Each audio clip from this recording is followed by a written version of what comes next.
These are the rear seat covers for the Austin Healey BN4 and BT7 models.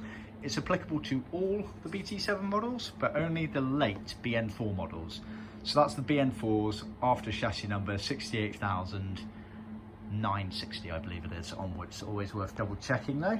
I'll explain the difference. Visually, to kind of glance at, they look pretty much the same, so this video can be used effectively for the BN4 early versions, and I will explain the difference. But there is a significant difference actually if you came to fit them in the car, which I'll explain. These have been done to original specifications, so what we refer to as leather faced, meaning that the majority of the seat is leather, but there are some vinyl elements to it.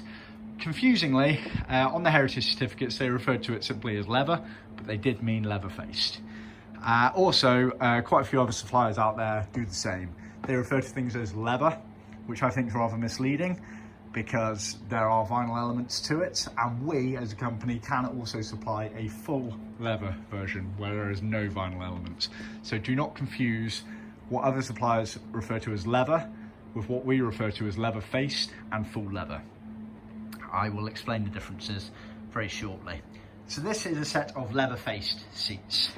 We can also offer at the more budget end of things vinyl, where everything is vinyl, or the more premium JS bespoke end of things, full leather, where everything is leather. The piping is always Leathercloth where colours allow, and we would go to vinyl for piping if there was no Leathercloth available. But 80 to 90% of the colours that we offer, you can use Leathercloth. You can get Leathercloth in those colours, so we use that as standard, which again is not something that everyone does. Leathercloth piping creates a lovely, neat, tight finish to it. Vinyl is a bit bigger, doesn't look as nice in my opinion. So, this kit, you get a pair of cushion base covers. So these are for those metal D tractor seats. These covers are leather surrounds here, leather pleated panels here, but then vinyl retainer there. As with all of our seats, you get the genuine tuck and roll pleats, as you can see there. These have been done in AH blue with white piping, as you can see. So the cushion tractor seats, fairly straightforward. Same principle applies to trimming, actually pretty straightforward. You then get the backrest. Now the backrest on these cars had a dual purpose. It was the backrest for the actual seat itself, but it also had a tilting mechanism to it, which allowed the hood frame to be stored behind it when the hood was taken down, the soft top convertible hood was taken down. So therefore you get loose materials back here for retrimming the back of the woodwork panel so everything ties in. The cover again, leather faced, genuine tuck and roll pleats again. So all the pleated panel there was leather, and this top section was leather, but then the side retainers here were vinyl. And if I turn it over, you'll see that this section here, which tucks round the woodwork, that there is vinyl, and then there's also a vinyl retainer sewn in on the top there for tacking it down to the framework. And then these bits for the back of the panel were also vinyl. So for a leather face seat, that is the original spec, as it were, with elements like that. Like I said earlier, we can also offer full leather where all of that will be leather instead of any elements of vinyl, so just bear that in mind.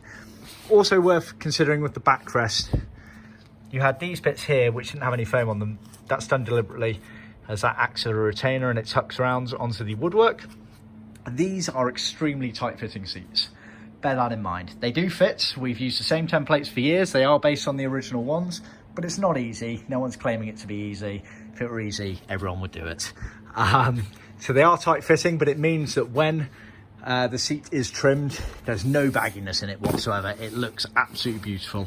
Proof in the pudding. See our other YouTube video where we've got a set of seats trimmed up on there. You can see how nicely they come out.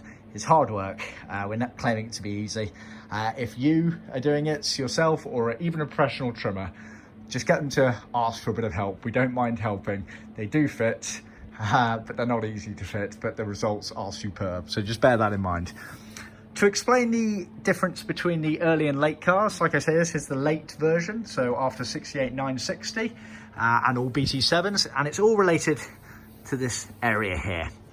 Coincides with the change of the hood frame styling on the cars. So the earlier cars they had a much wider border going on around here.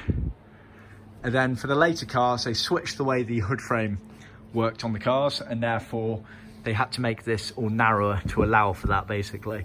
So that is the only difference between the early and lates. The backs there, the rears of the panel rather, are exactly the same, as are the detractor seats. And strictly speaking, this pleated panel is exactly the same. It's purely this area here. The woodwork on the frames changed. That's why the cover has to change. So basically base it on your hood frame, the woodwork you've got, and then the applicable cover. So don't always go by chassis number, it can be a dangerous game. If you're unsure, send us some photos, we can help you out. We've been doing this a long time. We've seen all sorts of cars, issues, changes, etc. So just keep that in mind when choosing the products, and don't be afraid to ask for help. See our website for more